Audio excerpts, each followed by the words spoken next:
Et maintenant, eh bien, c'est direction objectif 4 à la suite.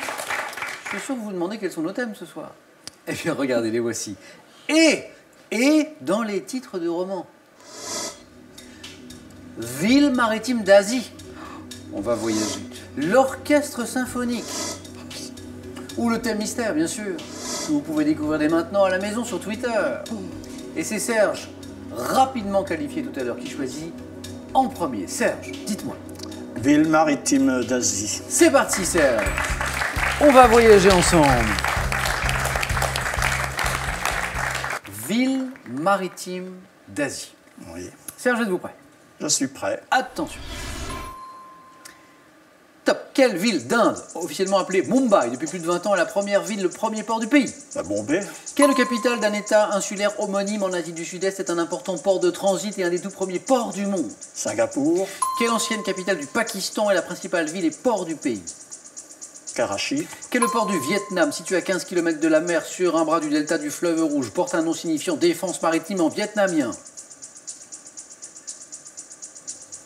Hanoï. Quelle métropole japonaise jadis s'appelée Edo ou Yedo et abritant un port au fond d'une baie du Pacifique est l'actuelle capitale du pays? Tokyo. Quelle ville de Chine située au débouché du Yangtze et peuplée par plus de 20 millions d'habitants est le port le plus actif du monde? Shanghai. Vous l'aviez, mais les 3 points, vous les aviez aussi. Serge, bravo. Bon choix de thème, hein?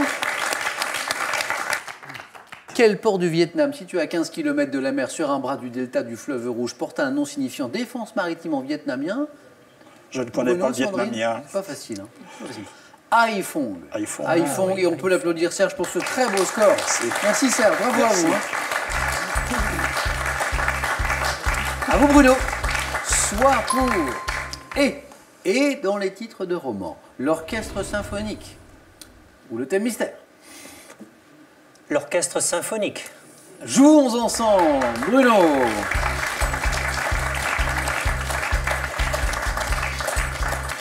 Comment dire, ça n'est pas tout à fait une surprise.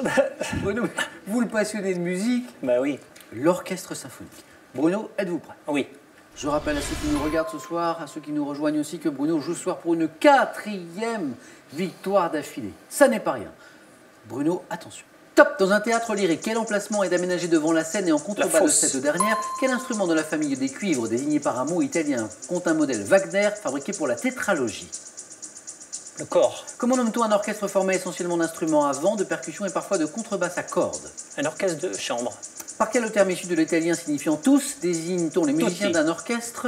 Quel terme désignant le support sur lequel on pose une partition emploie-t-on par métonymie pour évoquer l'emplacement du chef d'orchestre? Le pupitre. Dans un orchestre symphonique, quel violoniste et chef de pupitre s'accorde sur le La donné par le hautbois, le premier transmet violon. à toutes les... En Occident, quel instrument à percussion utilisé par paire frappé à l'aide de maillotche? Pour quel instrument à cordes proche du violon Hector Berlioz a-t-il composé la symphonie Harold en Italie en 1834? Le violoncelle. C'était l'alto. Et 3 points pour Bruno. Joli. L'instrument de la famille des cuivres désigné par un mot italien qui compte un modèle Wagner, c'est le tuba que nous cherchons. Tuba. L'orchestre formé essentiellement d'instruments à vent, de percussion, parfois de contrebasse à cordes. L'orphéon. L'harmonie. L'orchestre d'harmonie. Et enfin, par quel terme issu de l'italien signifiant tous désigne-t-on les musiciens d'un orchestre autre que les solistes? Pas loin, oui, tutti. De l'italien tutti, mais on parle des toutistes. Toutistes. Et 3 points pour Bruno. Félicitations. Merci. Bravo Bruno. Bon. Sandrine. Bravo. Merci. Ça n'est pas joué. Rien ne vous empêche de faire 3 points. Ni 4. Et un petit conseil, voilà, j'allais vous le dire. 4, c'est pas ça serait mal mieux, aussi. Et vous seriez qualifié directement et vous imposeriez même un jeu décisif à Bruno et Serge. D'abord, il faut choisir. Sandrine, soit ce premier thème, donc, et dans les titres de romans, ou le thème mystère. Je vais aller dans le mystère. Allons dans le mystère ensemble, Sandrine. Je vais vous le dévoiler, ce thème mystère.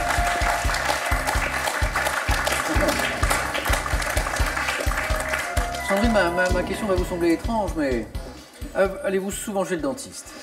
Très souvent. Pourquoi ça se voit? Non, mais vous allez comprendre. Souvent? Oui. C'est pas mal, ça. Tout sur les dents. Vous comprenez? Oui, Tout je vois. sur les dents. On est bon pour un... On y va? Oui. quelle substance dure et blanche recouvre l'ivoire et de la couronne des dents? L'amalgame. Comment appelle-t-on le fait que deux dents se recouvrent en partie lorsqu'elles manquent de place dans la mâchoire? Je passe. Quel nom porte le tissu conjonctif situé à l'intérieur de la dent et renfermant des vaisseaux et des nerfs? La pulpe. Comment appelle-t-on chacune des pointes des molaires et des prémolaires en contact avec celle de la dent opposée? Je ne sais pas. Quel corps simple gazeux entrant dans la composition des dentifrices sert à renforcer l'émail Fluor. dentaire et à prévenir? Quelle dent tranchante à une seule racine est située la partie avant de Incisive. chacune des... Pour remplacer le plombage, quel alliage au ciment dentaire à base de poudre d'argent le dentiste utilise-t-il pour obturer les dents? L'amalgame. Comment appelle-t-on la ligne de séparation entre la racine d'une dent et sa partie visible? Je ne sais pas. Je Le décisif. collet 3 points. Sandrine, incroyable. Incroyable, et vous avez raison d'applaudir. L'amalgame que vous m'avez donné un petit Oui, peu au trop début, tôt tout oui. à l'heure, et bien finalement il vous a bien servi. Il vous a bien servi.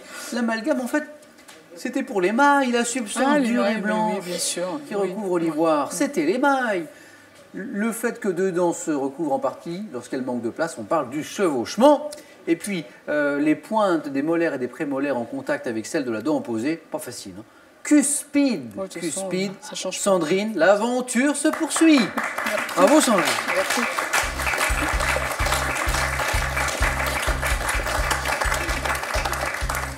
Comme Bruno, hein, Sandrine bien concentrée jusqu'au bout, qui s'est bien ressaisie jusqu'au bout. Et vous, les habitués de questions pour un champion, vous le savez à la maison, un jeu décisif à 3 points, c'est rarissime. 3 points, normalement, c'est la qualification. Mais le niveau est tellement relevé ce soir que je vais devoir vous départager. Sandrine, Bruno, Serge, les scores retombent à 0. Les deux premiers qui arrivent à 2 points sont qualifiés. Regardez. Que suis-je? Appareil utilisé dès 1550... Bruno. Une turbine. 1553 par l'allemand Bauer pour l'aération des mines. J'étais alors actionné à la main, muni d'une... Un Sandrine. ventilateur. C'est la bonne réponse, c'est le ventilateur. 1 point pour Sandrine, qui fait un pas vers le face-à-face. Regardez. Qui suis-je? Héroïne légendaire du Moyen-Âge. Je fus condamnée par ma mère à devenir chaque samedi serpent au-dessous du nombril. Fée, épouse de Raymondin, fondatrice de la maison de Lusignan, dont on voit... Bruno. La fémélusine. Et la bonne réponse. La fée Mélusine. Attention, Serge. Regardez tous les trois. Que suis-je? Technologie. Utilisée d'abord en... Bruno. La fibre optique. Oh oui, Bruno. Bruno se qualifie à nouveau, notre triple champion, pour un nouveau face-à-face. La fibre optique. Tout va se jouer maintenant entre Serge et Sandrine. Regarde. Que suis-je? Chanson traditionnelle créée en 1700...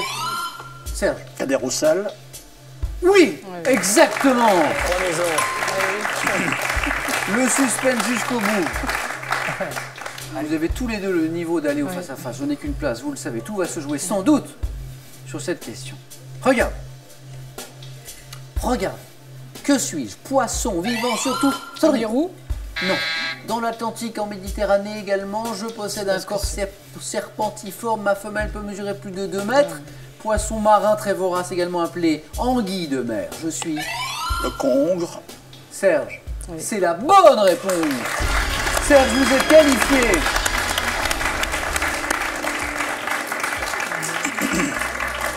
Et on va applaudir encore Sandrine pour ce très beau parcours, ce très beau score à l'instant. Sandrine, merci d'avoir joué avec nous ce Merci soir. à vous. Bon retour à Saintes. Merci. Et pour vous, ce cadeau. La Poste vous offre la tablette Ardoise avec 1 an d'abonnement au service messagerie, actualité, jeux. Ardoise, la tablette intuitive pour ceux qui aiment la simplicité. Avec ces 2 coffrets, initiez-vous au tarot de Marseille. Des méthodes simples et illustrées pour prédire l'avenir.